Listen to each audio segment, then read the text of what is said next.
మీరు బట్టతలతో బాధపడుతున్నారా? కేవలం ఒక్క రోజులో శాశ్వత పరిష్కారం. ఉచిత కన్సల్టేషన్ కోసం కాల్ చేయండి. నాగార్జున ఇమేజ్ లూప్ నుంచి బయటకు రావాలని బలంగా ఫిక్స్ అయిపోయారు. హీరోగా సినిమాలు చేస్తూనే బలమైన పాత్రలు ఉంటే చేయడానికి రెడీగా ఉన్నారు. కుబేరా అలా వచ్చిన సినిమానే. ఈ సినిమాలో నాగార్జున పర్ఫార్మెన్స్ కి మంచి అప్లాస్ కూడా వచ్చింది. ఇప్పుడు ఆయన నుంచి కూలీ సినిమా రాబోతుంది.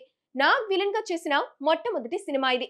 ఈ పాత్రలో ఆయన్ని ఒప్పించడానికి దర్శకుడు లోకేష్ దాదాపు 6 నెలలు శ్రమించాల్సి వచ్చిందట. 7 సార్లు నెరేషన్స్ ఇచ్చారట.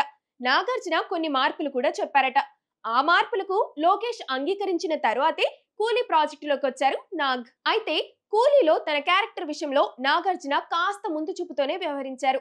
కుబేరా సినిమా సమయంలో నాగార్జున ఓ విమర్శను ఎదుర్కొన్నారు. కుబేరాకి హిట్టోకొచ్చిన తర్వాత జరిగిన సక్సెస్ మీట్ లో శేఖర్ కమ్ముల ఈ కథ చెప్పినప్పుడు కుబేరా నా కథే అనిపించింది, నేనే సెంటర్ ఆఫ్ పాయింట్ అని నాగ్ చెప్పడం ట్రోలింగ్ కి దారితీసింది. సినిమాకు హిట్టోక్ వచ్చిన తర్వాత నాగార్జున క్రెడిట్ మొత్తం తీసుకునే ప్రయత్నం చేస్తున్నారనే కామెంట్స్ వినిపించాయి. దీంతో నాగార్జున ఇది దీపక్ సినిమా, దేవా సినిమా అంటూ క్యారెక్టర్స్ కి క్రెడిట్ ఇచ్చి తన స్టేట్మెంట్ ను సరిదిద్దారు.